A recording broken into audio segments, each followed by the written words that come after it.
नमस्कार दर्शक हो, दैनिक बंधुताच्या डिजिटल प्लॅटफॉर्ममध्ये आपलं स्वागत आहे। गेल्या आठवडाभरापासून कोल्हापूर जिल्ह्यामध्ये मुसळधार पावसाने जोरदार हजेरी लावली आहे। त्यामुळे जिल्ह्यातील सर्वच नद्यांना पूर परिस्थिती निर्माण झालेली आहे। मी आता आहे कोल्हापुरातील पंचगंगा नदी पुलावर आणि पंचगंगा नदीची ही रौद्र रूप आपण इथं पाहू शकताय। एकूणच हा पंचगंगा नदी घाट परिसर आणि या ठिकाणी नदीचं पाणी हे पाचव्यांदा पात्राबाहेर पडल्याचं आपल्याला इथं पाहायला मिळते। हा घाट परिसर पूर्णपणे पाण्याखाली गेलेला आहे। येथील मंदिरे देखील पाण्याखाली गेलेले आहेत। याचबरोबर राधानगरी धरणातून मोठ्या प्रमाणावर पाण्याचा विसर्ग सुरू आहे। जवळपास 11,500 क्युसेकने हा पाण्याचा विसर्ग सुरू करण्यात आलेला आहे। त्यामुळे देखील पंचगंगा नदीच्या पाणी पातळीत झपाट्याने वाढ होत आहे। जवळपास बरोबर जिल्ह्यातील एकूण 80 बंधारे आतापर्यंत पाण्याखाली गेलेले आहेत। पंचगंगा नदीवरील सर्व बंधारे पाण्याखाली गेलेले आहेत। त्याचबरोबर राधानगरी धरणाचेही देखील सर्व दरवाजे खुले झालेले आहेत आणि त्यामुळे धरणातून देखील विसर्ग मोठ्या प्रमाणावर वाढत आहेत। याचबरोबर जिल्ह्यातील अनेक महामार्ग देखील बंद आहेत। कोल्हापूर गगनबावडा महामार्ग कुंभी नदीचं पाणी त्यावर आल्यामुळे कोल्हापूर गगनबावडा महामार्ग बंद आहे। पर्यायी मार्गाने वाहतूक सुरू आहे। त्याचबरोबर गडिंग्लज परिसरामध्ये देखील हिरण्यकेशी नदीला पूर आल्यामुळे गडिंग्लज मार्गावरील देखील वाहतूक भडगाव पूल वरील वाहतूक बंद आहे।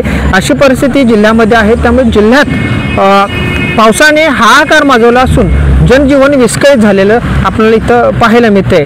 ही पंचगंगा नदीची दृश्ये, पंचगंगा नदीचं हे पात्र आणि ही पंचगंगा नदीचं आपण रौद्र रूप पाहू शकताय।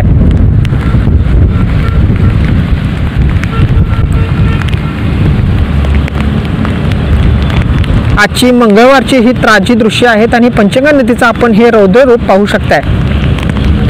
असाच जर पाऊस पडत राहिला तर शहरात देखील ठिकठिकाणी पूरसदृश्य परिस्थिती निर्माण होण्याची शक्यता आपणाला इथं पाहायला मिळते।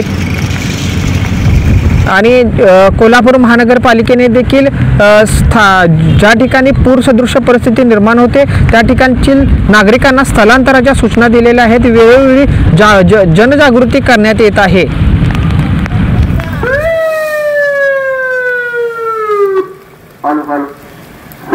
नागरिकांना सूचना आहेत। राधानगरी धरणाचे 7 दरवाजे उघडे असल्यामुळे पाणी पातळीमध्ये झपाट्याने वाढ होत आहे।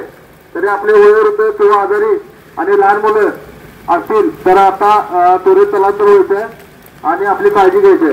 तर ते संकटकालीनमध्ये 101 ला फोन करा। नागरिकांना सूचना आहेत। एकंदरीत जिल्ह्यातील पावसाची ही परिस्थिती आणि नद्यांना आलेली पूर परिस्थिती पाहता नागरिकांनी प्रशासनाला सहकार्य करावं, वेळोवेळी सूचनांचं पालन करावं असं आवाहन प्रशासनाकडून करण्यात येते। याचबरोबर आमच्या न्यूज चॅनलच्या माध्यमातून देखील आम्ही तुम्हाला आवाहन करतो की पूरस्थितीमध्ये आपल्या प्रशासनाला सहकार्य करा, वेळोवेळी सूचनांचे पालन करा आणि सतर्क राहा।